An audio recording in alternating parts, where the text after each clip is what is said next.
Olá, meninos e meninas, estamos aqui para mais uma aula nossa de filosofia, iniciando mais uma semana, e dessa vez nós iremos falar, no caso aí, sobre o período socrático. Nós já falamos sobre o período pré-socrático, que é o período que veio antes de Sócrates, e também analisou alguns filósofos que foram contemporâneos de Sócrates. Mas agora nós iremos entrar no período socrático, que é o período que aborda ou em que viveu o filósofo Sócrates, é claro, que dá nome a isso tudo, o filósofo Platão, e como eu falei na última aula, iremos falar também sobre um grupo de filósofos chamados sofistas. Porém, na aula de hoje eu quero me ater aos sofistas e à democracia ateniense, que cooperou para que os sofistas prevalecessem em um certo período dentro da sociedade grega. Muito bem, nós dividimos então a filosofia grega em 4 períodos, ok? Em 4 períodos. Quais são os 4 períodos? Período pré-socrático, período socrático, que é o que nós vamos começar a estudar, período sistemático, que nós abordaremos o filósofo Aristóteles, e, por fim, o período greco-romano, ou período helenístico, em que prevaleceu as nuances da cultura grega ou da cultura helenística. E sobre o helenístico eu irei falar em uma próxima aula do porquê de helenístico, o porquê de helenos, mas só nas próximas aulas nós iremos explicar acerca disso. Bem, então nós tivemos aí a aula sobre o período pré-socrático, que abordou as questões da natureza, né? Os primeiros filósofos, os chamados primeiros filósofos ou pré-socráticos,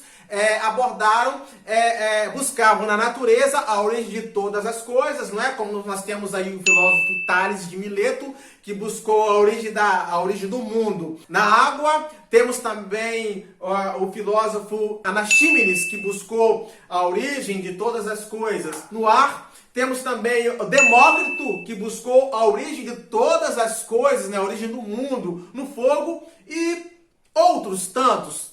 Bem, hoje eu começarei falando sobre a democracia ateniense. A democracia ateniense ela foi muito importante para o surgimento dos sofistas, ou cooperou para que esse grupo filosófico que viveu na Grécia Antiga pudesse ser atuante e pudesse ser preponderante dentro da sociedade grega antiga. A democracia ateniense, para muitos, é a mãe de todas as democracias. Alguns não concordam com isso, mas a maioria concorda que a democracia ateniense ela foi a mãe de todas as democracias. Em primeiro lugar, o que significa a palavra democracia? A palavra democracia vem da junção de duas palavras gregas. A primeira é demo ou demos, e a segunda é cracia. É a junção então de duas palavras, demos e cracia. Demos, povo, e cracia, poder ou autoridade. O que quer dizer então? É poder do povo ou autoridade do povo. Democracia é o poder que emana do povo, é o poder que vem do povo. Vamos colocar assim, é o poder que vem do povo. A democracia grega, mais precisamente a democracia ateniense, ela é diferente da democracia nossa atual, porque ela era uma democracia direta. O que quer dizer uma democracia direta? É uma democracia em que todos participam, ou pelo menos os cidadãos que podem participar da vida política, eles podem todos opinar, eles podem todos discutir, todos eles podem votar, todos eles têm o direito à palavra, como era muito comum na democracia e na política grega ou ateniense antiga. Então, a diferença da democracia da Grécia ateniense para a democracia de hoje está que a democracia da Grécia era uma democracia direta, em que todos os cidadãos podiam participar, pelo menos aqueles que eram considerados cidadãos, e a democracia de hoje é uma democracia representativa, em que eu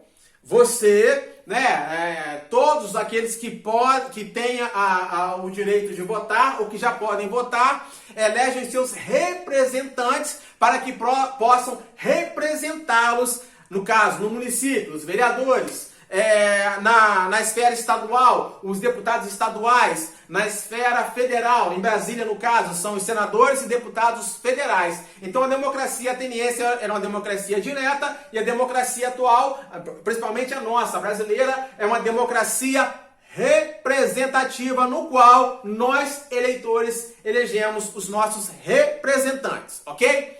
Bem, a democracia ateniense, ela, apesar de ter esse nome democracia como poder que emana do povo, nem todos, vamos fazer aí vamos abrir um parênteses aí, um entre aspas aí, nem todos podiam participar da vida como cidadão ateniense. A democracia ateniense, ela restringia algumas pessoas. Quais pessoas eram essas? As mulheres. Pois é, né? Sempre as mulheres. Ainda bem que hoje elas podem votar, né? Desde muito tempo elas conseguiram o direito a voto, a participação, a serem políticas, mas antigamente elas, na sociedade grega antiga, elas não podiam. Então, eram excluídos dessa participação democrática as mulheres, as crianças, os estrangeiros, aqueles que não pertenciam à cidade de Atenas, e também os escravos. Só quem podia participar da democracia, do falar, do votar dentro da sociedade grega, somente os cidadãos acima de 21 anos, somente os cidadãos, no caso aí, o sexo masculino, homens acima de 21 anos e que fossem cidadãos livres atenienses ou filhos de atenienses. Então, ficou bem claro, né? Somente os cidadãos, no caso aí do sexo masculino, acima de 21 anos, que fossem cidadãos livres e da cidade de Atenas, ou filhos de atenienses. Fora isso, ninguém mais podia participar. Então, ela apesar de ser uma democracia direta, ela era também uma democracia restritiva.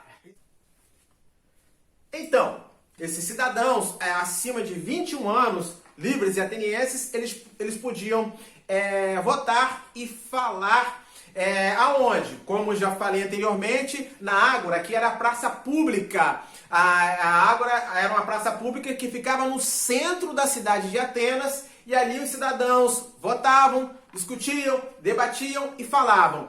Tinha proeminência nessas discussões ou nesses debates aqueles que tinham a arte de falar, aqueles que tinham a arte da retórica, aqueles que é como hoje, né? Você vê que o político, quando está em campanha, ele precisa falar bem para o quê? Para o convencimento das pessoas, ou seja, dos eleitores, não é? Então o político hoje, ele precisa da arte de falar, da arte de se comunicar, da arte da retórica, da arte de colocar bem as palavras, para o quê? Para que ele possa convencer as pessoas que ele é o melhor candidato para a eleição, para ser um futuro vereador, um prefeito, um governador, o presidente da república, não é?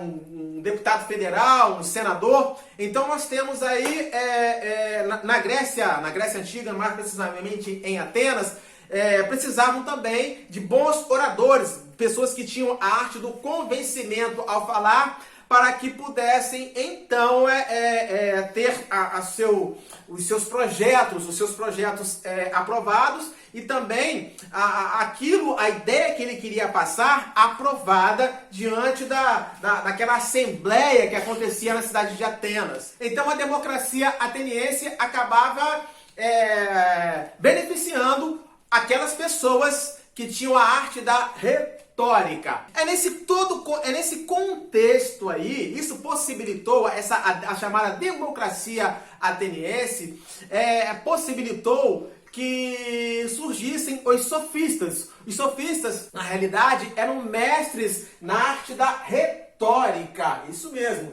Os sofistas eram mestres na arte da retórica. Bem, antes, porém, contudo, todavia, é necessário abordar aqui que a democracia ateniense ela era baseada em três pilares fundamentais. Três pilares fundamentais. Isonomia são palavras novas. Lembra que eu falei na aula que lá atrás, na nossa primeira aula, vocês aprenderão muitas palavras novas, então se preparem, comece a se acostumar, porque é uma nova fase na vida escolar e na vida de vocês. Então, quais eram esses pilares? Primeiro, isonomia. Segundo, isegoria. Terceiro, isocracia.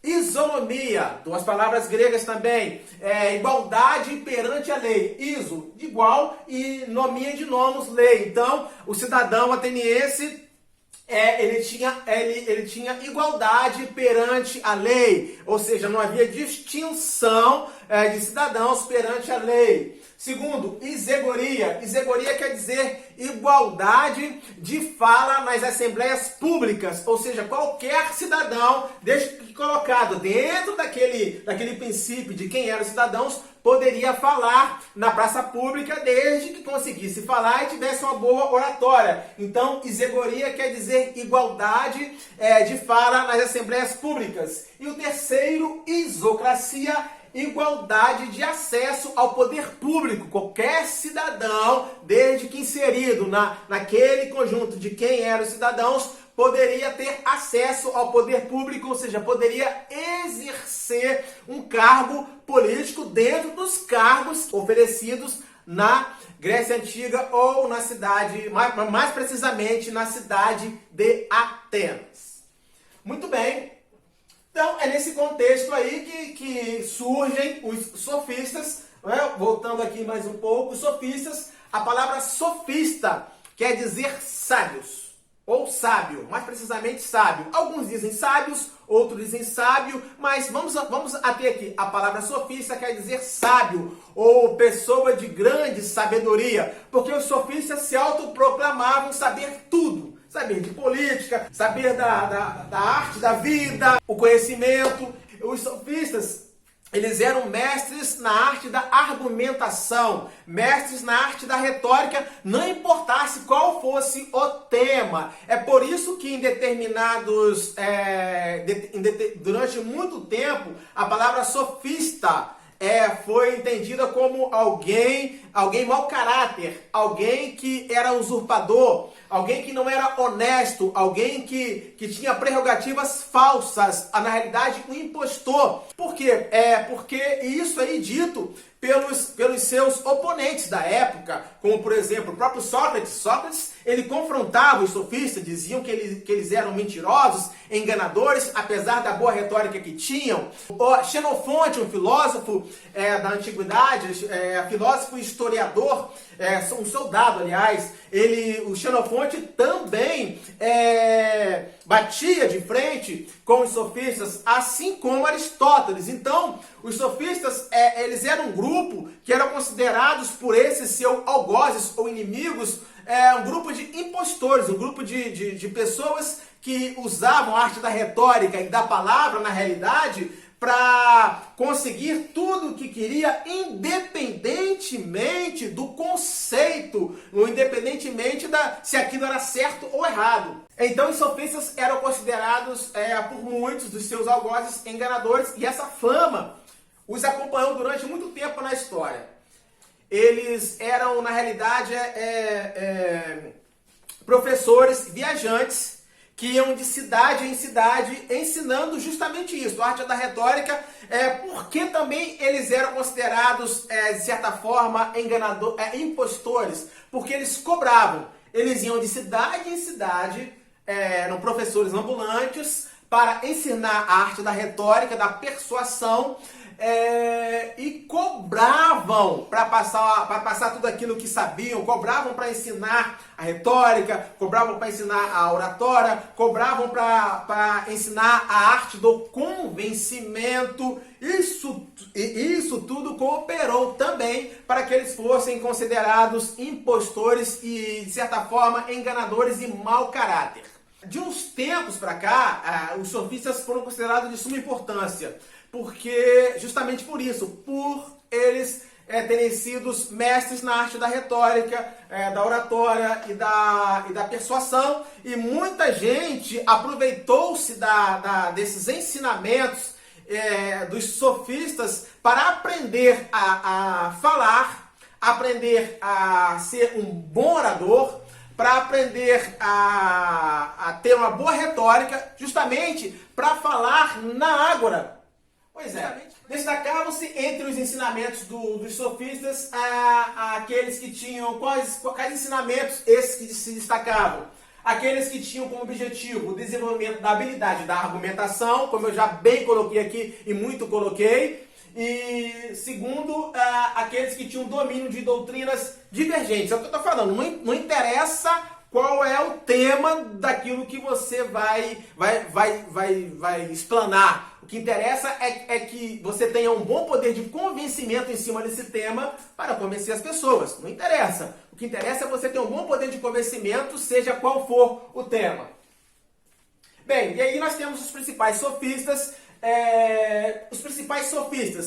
Dois, Protágoras e Górgias de Leontine. Protágoras de Abdera é a cidade, é o local onde nasceu, e Górgias de Leontine, Leontina é o lugar aonde o Górgias nasceu. O Protágoras de Abdera, ele tem uma famosa frase que o homem é a medida de todas as coisas, tanto das que são enquanto são, como das que não são enquanto não são. O Protágoras, ele foi chamado de subjetivista ou relativista, porque se o homem é a medida de todas as coisas, tanto das que são enquanto são, quanto das que não são enquanto não são, isso quer dizer que a verdade imposta por mim, ela é uma verdade minha. E a verdade imposta por você, ela é uma verdade imposta por você. Por exemplo, eu tenho esse livro aqui. Se eu digo que esse livro aqui, ele é marrom, então para mim ele é marrom. Mas se você diz que ele é preto, então para você ele é preto.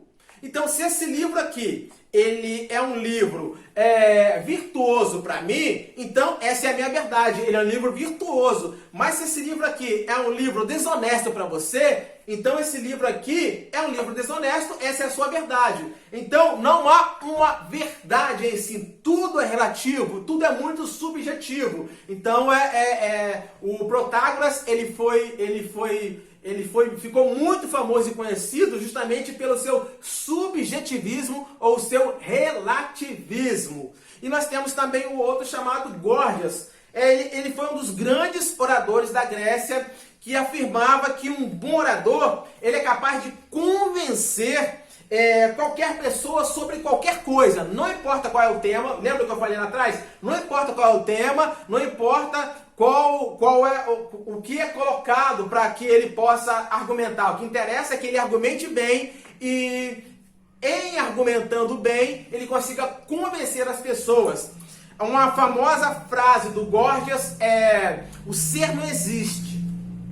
Se existisse, não poderia ser conhecido. Mesmo que fosse conhecido, não poderia ser comunicado a ninguém. Isso é chamado de ceticismo absoluto, ou seja, nada pode ser provado, nada pode ser comprovado, não existe verdade, tudo é apenas uma questão de você falar e convencer. Mesmo que fosse conhecido, não poderia ser comunicado a ninguém. É como se nada tivesse importância, nada tivesse valor, nada pudesse ser conhecido de fato, então não poderíamos chegar à verdade de fato. Resumindo, os sofistas, eles foram muito condenados ou ditos falsos durante um bom tempo da história, justamente por isso, porque foi tudo muito relativista e tudo muito subjetivo. Apesar de serem bons na arte da retórica e da oratória, por isso eles são louvados, há essa colocação acerca desse subjetivismo dos sofistas e sobre esse ceticismo dos sofistas. Outros sofistas também importantes, que só mesmo para a questão de conhecimento, foram Pródico e Hípias, que também fizeram parte aí do quadro dos sofistas. E assim nós começamos, damos o pontapé inicial acerca dos socráticos, começando aí com os sofistas, para que vocês possam ter um pouquinho de noção de quem foram esses primeiros filósofos do período socrático. E assim nós estamos encerrando a nossa aula de hoje, um pouco sobre a democracia ateniense, e também sobre esse grupo que fez parte do período socrático, chamados de sofistas. Tá bom? Na próxima aula nós estaremos falando então sobre Sócrates e sobre Platão, dois filósofos que fizeram parte do período socrático. Tenham todos uma boa semana e lembre-se sempre, filosofia na veia!